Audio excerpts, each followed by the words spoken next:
दोस्तों, भारत का डीआरडीओ एक बहुत ही सीक्रेट प्रोजेक्ट पर काम कर रहा है, लेकिन इसके बारे में पब्लिक डोमेन में ज़्यादा जानकारी उपस्थित नहीं है। आपने कई बार काली दुर्गा एमपी के बारे में तो सुना होगा, लेकिन आज हम जिस डीआरडीओ के सीक्रेट प्रोजेक्ट के बारे में बता रहे हैं, जिसके खुलासे ने चीन को परेशान कर रखा है, यह सीक्रेट हथियार अंतरिक्ष तक जाने में सक्षम है। इस प्रोजेक्ट को बताने से पहले हम आपको बता दें, इस प्रोजेक्ट से जुड़ी इस वीडियो में दी गई जानकारी पहले से ही न्यूज़ वेबसाइट पर उपलब्ध है, इसलिए हम वीडियो में उतनी ही जानकारी आपको बता रहे हैं जिससे भारत की सुरक्षा में कोई चूक ना हो। दरअसल दोस्तों, यह प्रोजेक्ट मिसाइल से जुड़ा हुआ है, जिसकी मैन्युफैक्चरिंग को बहुत ही सीक्रेट रखा गया है, लेकिन डीआरडीओ ने इसको रिवील किया था, जिसकी वजह से इस प्रोजेक्ट का खुलासा हो चुका है। डीआरडीओ के चेयरमैन जी सतीश रेड्डी एक वीडियो कॉन्फ्रेंसिंग कर रहे थे, तभी उनके बैकग्राउंड में एक मिसाइल की तस्वीर लगी थी और इस मिसाइल की तस्वीर में साफ तौर पर देखा जा सकता है, जिस पर मिसाइल प्रोजेक्ट वेदा लिखा है। इसके बाद इस मिसाइल को लेकर कई प्रकार के अनुमान लगाए गए, लेकिन असल में यह प्रोजेक्ट किससे संबंधित था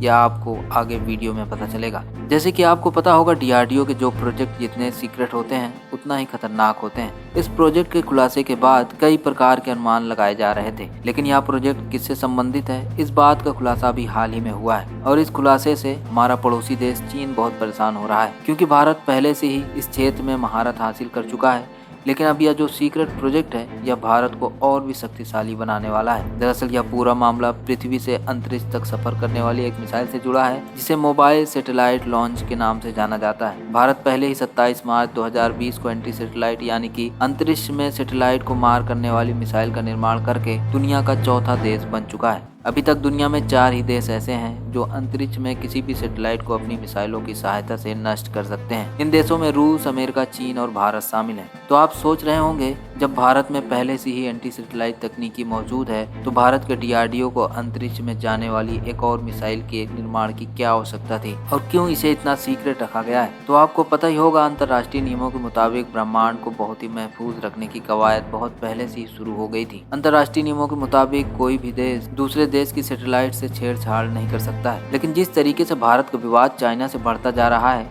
चाइना भरोसे लायक देश नहीं है। चाइना कभी भी भारत की सैटेलाइटों को टारगेट में ले सकता है, और यदि भारत की सैटेलाइट ब्रह्मांड में नष्ट हुई तो पूरा कम्युनिकेशन रुक जाएगा। कम्युनिकेशन रुकने का मतलब युद्ध में हारना तय है, क्योंकि बिना सूचना के युद्ध नहीं लड़े जा सकते हैं। इसलिए भारत के डीआरडीओ ने जो प्रोजेक्ट वेदा के तहत मोबाइल सैटेलाइट लॉन्च का निर्माण किया है, यह भारत के लिए बहुत ही कारगर साबित हो सकता है, क्योंकि भारत के पास इस प्रोजेक्ट के तहत ऐसी ताकत आने वाली है कि किसी भी वक्त अंतरिक्ष में भारत अपनी सैटेलाइट भेज सकता है। तो दोस्तों, अब तो समझ ही गए होंगे, यह सीक्रेट प्रोजेक्ट वेदा कोई एंटी सैटेलाइट मिसाइल नहीं है, बल्कि एक सैटेलाइट लॉन्चर है, जिसकी सहायता से बहुत ही कम समय में भारत अपनी सैटेलाइटों को अंतरिक्ष में भेज सकता है। उधर जिस तरीके से चीन अंतरिक्ष में अपनी पकड़ मजबूत करने के लिए लगातार एक के बाद एक अपनी सैटेलाइटों को तैनात करता जा रहा है, इसलिए प्रोजेक्ट वेदा भी भारत के लिए बहुत ही महत्वपूर्ण होने वाला है, क्योंकि आने वाले दिनों में जब एक देश दूसरे देश पर नजर रखने के लिए अपनी सैटेलाइटों की मदद ले रहे हैं। अभी कुछ दिन पहले ही भारत ने जब अपने सबसे सीक्रेट S4 न्यूक्लियर सबमरीन को समुद्र में लॉन्च किया था,